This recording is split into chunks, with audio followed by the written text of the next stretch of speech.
باتیں علماء سے پوچھے گا، جو دیکھی دکھائی بات ہے وہ کرنا ہے۔ 4 کونے ہیں، 2 کونوں کے ادھر سائڈ میں دیوار بنی ہوئی ہے، تو اب یہ تو کونے رہ نہیں گئے، گوشے کونے نہیں رہ گئے، اسے کہتے ہیں ہجر اسماعیل۔ جو لوگ حج کر کے آئے وہ زیادہ لوگ سنیں گے، آپ بھی میں کلیئر بچوں کو سمجھا دوں تاکہ سمجھ میں آئے۔ 2 کونے ادھر، اتنی بڑی دیوار ہے، اور یہاں سے یہاں تک اس کونے سے چلی اور گھوم کے ہجر اسماعیل، جہاں جناب اسماعیل جناب حجرہ کی قبر ہے۔ تو یہ کونے نہیں رہ گئے، ادھر بھی دروازہ ہے، چھوٹا سا راستہ ہے، لیکن یہاں بھی دروازہ، یہاں بھی گیٹ، تو یہ دونوں بند رہتے ہیں۔ یہ والا کونا بچا، اور اس کے سامنے کعبے کا دروازہ ہے، جو کعبے کے دروازے سے ملا ہوا کونا اس حجر اسود کا کونا کہا جاتا ہے، اس کا حجر اسود پہ ہے۔ تو یہاں پر مسلمان حجر اسود کو چومتے ہیں، یہیں سے طواف شروع ہوتا ہے، یہیں پر ختم ہوتا ہے۔ آخر میں ایک کونا بچا، ایک گوشہ بچا، اسے رکن یمانی کہا جاتا ہے۔ اب اگر آپ پوچھنا چاہیں کہ مولانا اس کونے میں کیا خاص بات ہے، ہر ایک کو پتا ہے کہ یہ حجر اسود ہے، لہذا وہاں کوئی کچھ ڈھونڈتا نہیں ہے، یہ دونوں کونے بند ہیں، لہذا وہاں بھی کوئی ڈھونڈتا نہیں ہے۔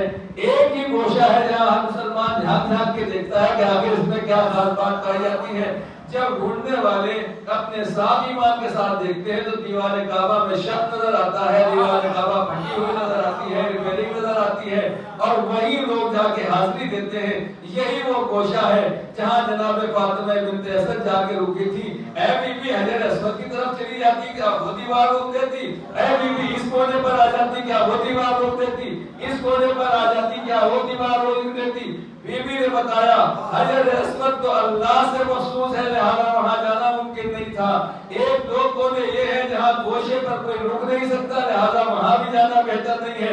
ایک ہی گوشہ ہے جس کو چومنے کی ہر ایک کو سعادت حاصل ہو سکتی ہے۔ فاطمہ بنت اسد لڑی جا رہی ہیں، صلوات پڑھتے ہیں۔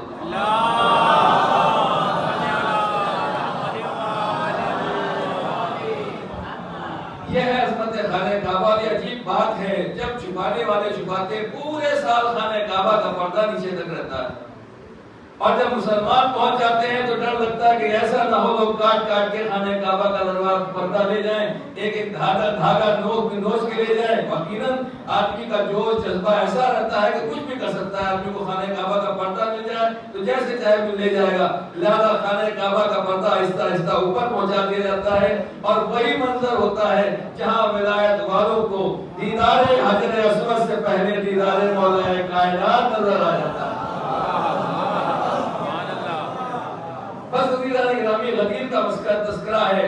پیغمبر غدیر نے، حضور سرور کائنات نے لوگوں کو بلایا، جو آگے جا چکے تھے ان کو پیچھے بلایا گیا، جو رہ گئے تھے ان کا انتظار کیا گیا، اور یہی میسج ہے، یہی مقام ہے کہ غدیر کے اوپر سب لوگوں کو جمع ہونا ہے، اور پیغمبر نے سب کو جمع کیا، اور جمع کرنے کے بعد جو پیغمبر نے میسج پہنچایا، پیغام پہنچایا، وہ یہی تھا من کنت مولاہ فہذا علی مولا۔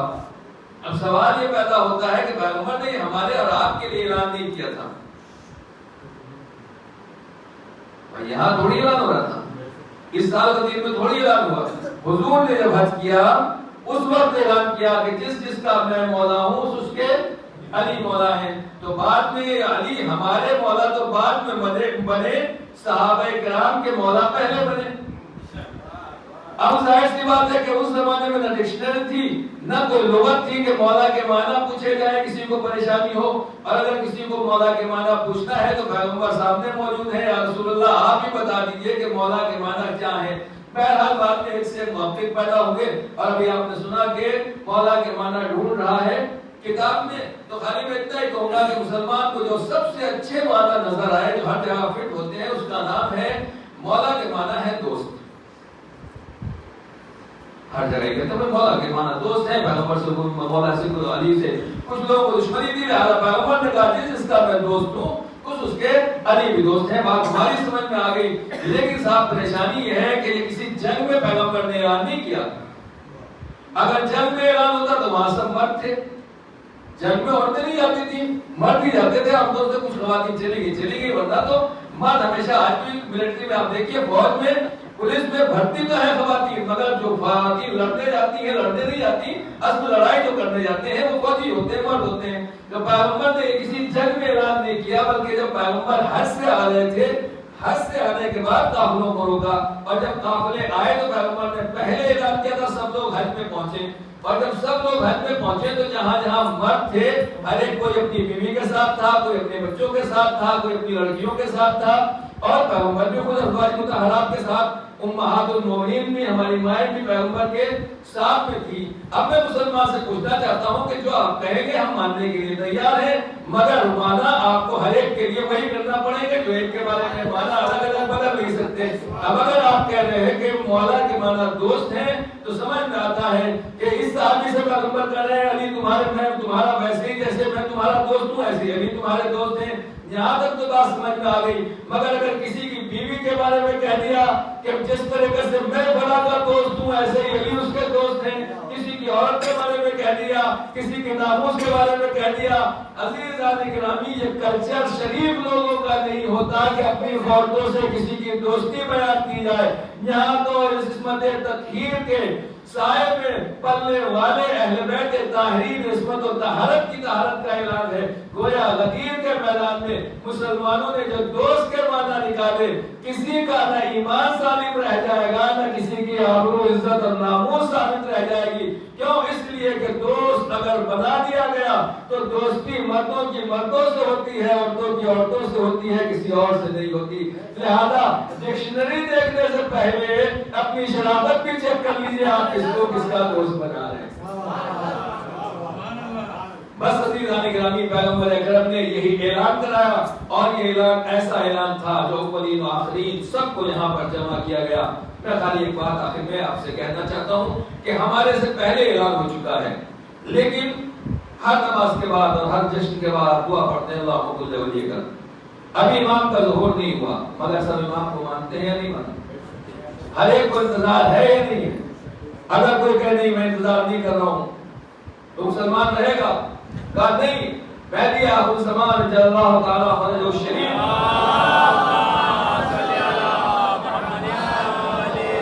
ہر مسلمان مان رہا ہے۔ بس سوال یہ پیدا ہوتا ہے مسلمانوں 1400 سال گزر رہے ہیں اور اس کے بعد نہ جانے کتنا عرصہ گزر جائے کسی کو نہیں معلوم۔ آپ کہہ رہے ہیں پیغمبر نے خبر دی ہے آخری زمانے میں مہدی آئیں گے، دنیا کو عدل و انصاف سے بھریں گے، کم سے کم اتنا تو انصاف کرو۔ اتنے ہزاروں سال کے بعد کی خبر پیغمبر دے رہے ہیں اور تم سب کے سب مان بھی رہے ہو۔ پیغمبر جس دن دنیا سے تشریف لے جا رہے ہیں اس دن کے لیے پیغمبر کا کوئی اعلان نہیں ہے۔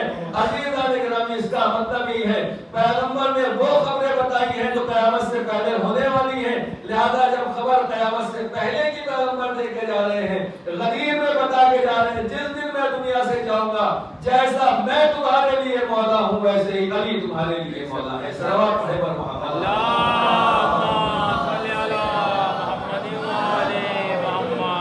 تو ظہور نہیں ہوا مگر ظہور کو ماننا واجب ہے۔ ایک اور بات کہہ دوں اور بات مکمل ہے، غدیر صرف مسلمانوں کی نہیں ہے، غدیر صرف مسلمانوں یا شیعوں کے لیے نہیں، شیعہ نہیں ہے، مسلمانوں کی بھی ہے غدیر، کیونکہ پیغمبر نے خطبہ دیا۔ اور غدیر صرف مسلمانوں کی نہیں ہے بلکہ غدیر یہودیوں کی بھی ہے، غدیر عیسائیوں کی بھی ہے، غدیر توریت والوں کی بھی ہے، زبور والوں کی بھی ہے، انجیل والوں کی بھی ہے، جناب نوح والوں کی بھی ہے، جناب ابراہیم والوں کی بھی ہے، جناب آدم والوں کی بھی ہے، جناب شیش والوں کی بھی ہے۔ آپ کہیں گے کس طریقے سے؟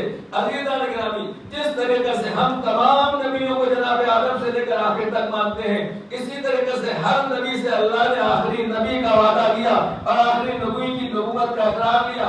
جس طریقے سے آخری نبی کی نبوت کا اقرار لیا گیا، آخری نبی کے وسیع کی وصایت کا اور امامت کا بھی اقرار لیا گیا، تو اس کا مطلب یہ ہے کہ غدیر کسی ایک کی نہیں ہے، آدم سے لے کر قیامت تک ہر شریف النسب انسان کے لیے غدیر ضروری ہے، غدیر واجب ہے۔ جو مولا غدیر ہے وہ سب کا مولا ہے، اور جو سب کا مولا ہے اس کی ذمہ داری یہی ہوتی ہے کہ کسی کو ناراض نہ کرے، ہر ایک کو خوش کرے۔ یہی وجہ ہے جب ممبر پر مولا کائنات بیٹھتے ہیں تو یہ نہیں کہتے کہ میں فتویٰ قرآن سے بتاؤں گا، میں حکم اسلام کا بتاؤں گا، کہتے ہیں توریت والوں کو توریت سے بتاؤں گا، زبور والوں کو زبور سے بتاؤں گا، انجیل والوں کو انجیل سے بتاؤں گا، صحف ابراہیم اور موسیٰ کا صحف ابراہیم سے جواب دوں گا۔ کیوں؟ اس لیے کہ علی صرف مسلمانوں اور شیعوں کے مولا نہیں ہے، آدم کے امت کے بھی مولا ہے، جناب نوح کی امت کے بھی مولا ہے، اور جو بھی جتنے بھی بھی انبیاء کرام ہیں، ہر ایک کی امت کے مولا ہیں، جب سب کے مولا ہیں، اگر کوئی علی کی ولایت کا انکار کر رہا ہے تو آدمی بھی نہیں، نوح والا بھی نہیں، ابراہیم والا بھی نہیں، عیسیٰ والا بھی نہیں، موسیٰ والا بھی نہیں. ایسا انسان سب کچھ ہو سکتا ہے مگر مسلمان نہیں ہو سکتا. اور اگر جب مسلمان نہیں ہے تو صرف ایک ہی ذات گرامی بچتی ہے جس کی ہم جھولی میں یہ جائیں گے، اور وہ ہے شیطان رجیم. شیطان رجیم جس کو پروردگار عالم نے درگاہ سے نکال دیا. بس عزیزان گرامی، غدیر کا انکار انسان کو شیطان بناتا ہے اور راندہ درگاہ کرتا ہے جہاں سے عذاب الہی میں کوئی چھوٹ بھی نہیں ہوتی ہے. سائل بعذاب واقع، سوال کرنے والے نے سوال کیا اور ادھر سے عذاب نازل ہوا اور غدیر کے منکر کا انجام دنیا کے سامنے آ گیا. لہذا غدیر ایک عظیم چیز ہے، عظیم پیغام ہے. صرف دو جملے اور آخر میں عرض کر دوں کہ واقعی آخری زمانے میں غدیر کا پیغام پہنچانے کی بہت ضرورت ہے. اور حدیث میں ہے کہ پیغمبر نے کہا علی کی مثال سورہ توحید جیسی کہ توحید کی تفسیر اس زمانے والے نہیں سمجھ سکے، آخری زمانے والے سمجھیں گے. مولا علی کے درجات کو اور مولا علی کے فضائل کو چھپانے کی کوشش کی. اول اسلام کے لوگ نہیں سمجھ سکے مگر آج غدیر کے اوپر سے پردے ہٹتے چلے جا رہے ہیں. چھپانے والے آج بیان کرنے کے لیے مجبور ہیں. غدیر کا اعلان ہمارے یہاں سے کم ہو رہا ہے، چھپانے والوں کے یہاں سے زیادہ ہو رہا ہے. لوگ غدیر کے دریا سے ملتے چلے جا رہے ہیں اور فرزند غدیر، محافظ غدیر کے ظہور کا پلیٹ فارم تیار ہوتا چلا جا رہا ہے. امام زمانہ جل اللہ تعالیٰ فضل شریف کی خدمت میں تہنیت اور تبریک کے ساتھ میں دعا گو ہوں پروردگار ہمارے اس جشن اور ہمارے اس محفل کو قبول فرما. انشاءاللہ مداحون کو اجر جزیل اور اجر جمیل عطا فرما. اسی طریقے سے کاروان غدیر میں ہمیں شامل رکھنا. حوض کوثر پر ساقی کوثر کے جام سے شراب فرما. بانی حسینیہ بانی مرکز کے تمام مرحومین کے درجات کو بلند فرما. اور بھی خدمت